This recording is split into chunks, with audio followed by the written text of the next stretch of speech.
Hello everyone. Today we're going to start our conversation, our discussion of the ethics of eating animals. That's the topic that we'll be exploring for the next couple of modules.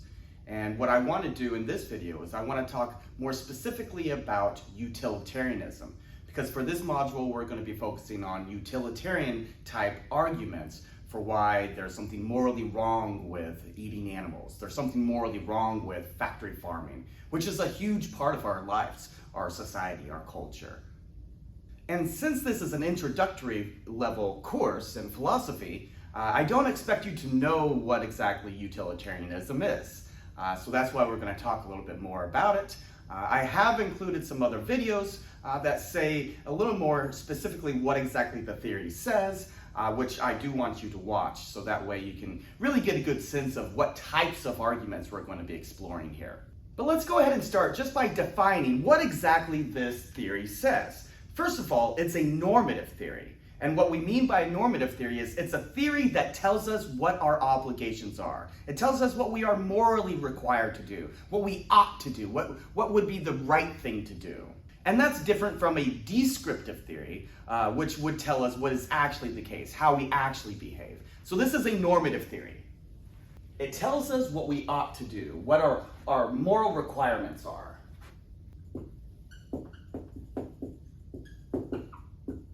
Right? And according to this theory is all about maximizing happiness, telling us that the right actions are the ones that produce the greatest amount of happiness in the world.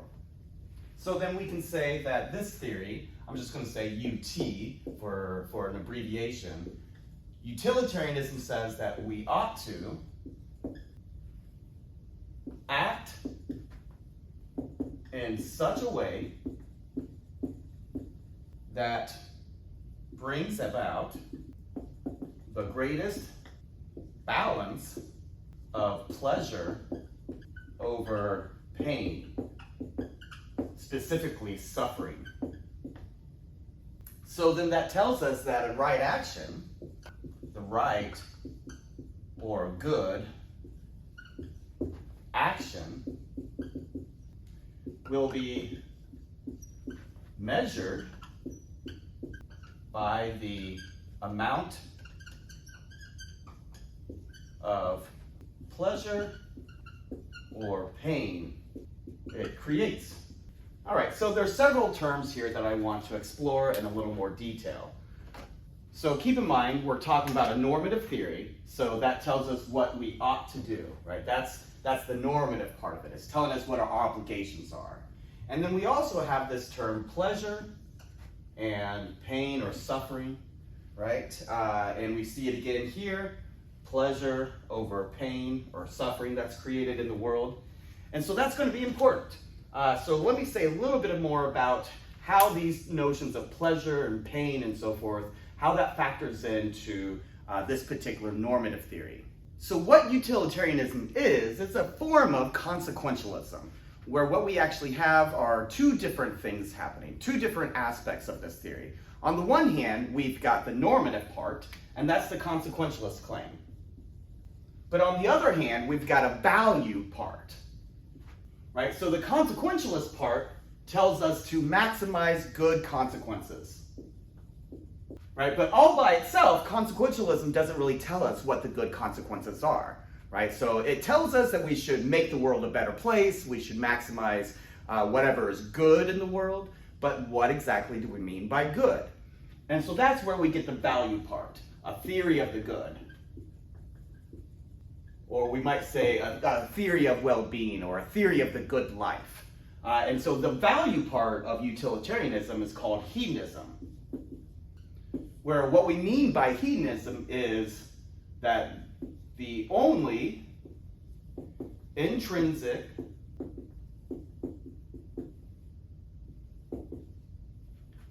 good is pleasure, or we might say happiness.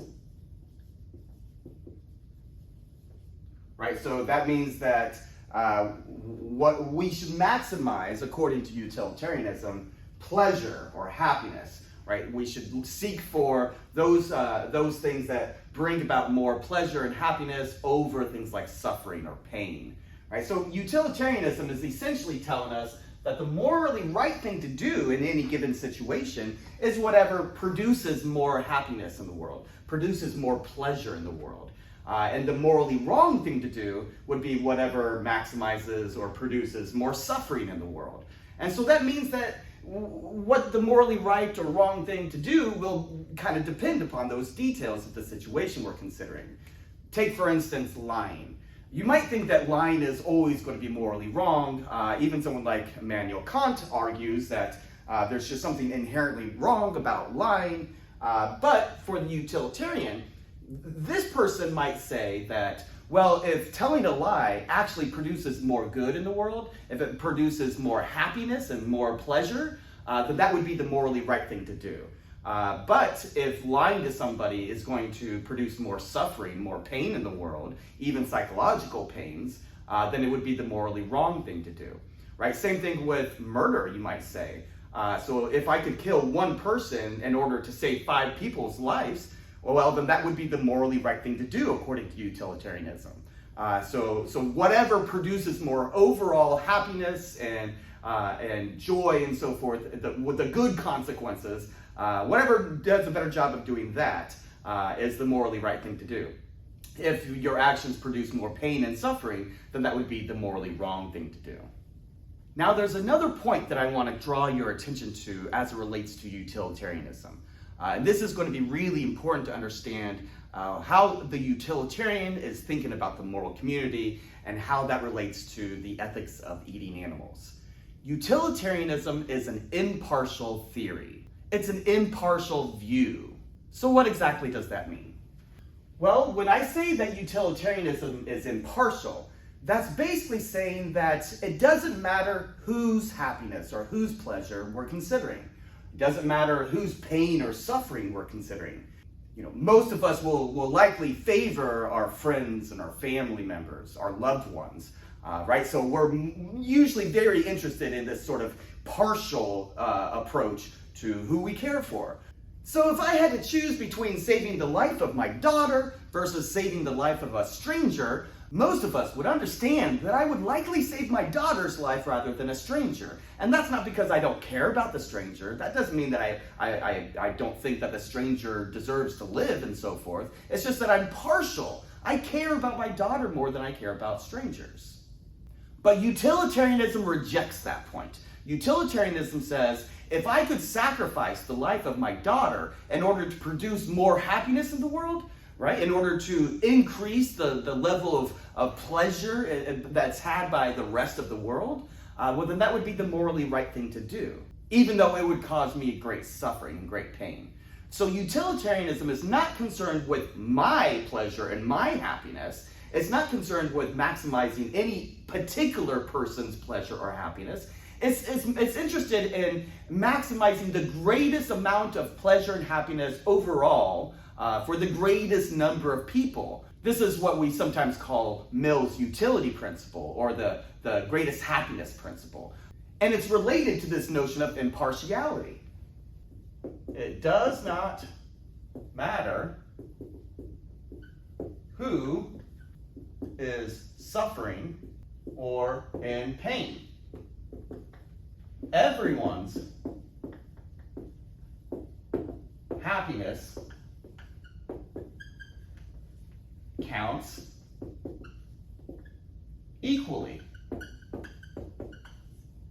Right? So anybody that can suffer, anybody that can feel pain, we should take their experience into consideration, right? So we shouldn't focus on my particular happiness or my pain, nor should I focus only on those that I care about or that I love or that are close to me, that I'm familiar with. Instead, we should think about the overall greatest happiness of the greatest number of people, no matter who they are. And you might think that that's actually a really interesting and kind of nice, important aspect of utilitarianism, because it tells us, look, there might be people on the other side of the world and their happiness, their pain matters just as much as ours.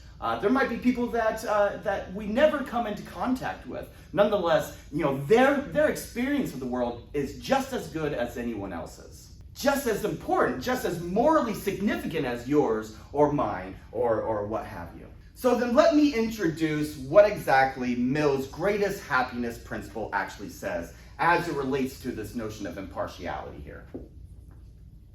All right, so again, this is called Mill's greatest happiness principle. Sometimes it's also called the utility principle.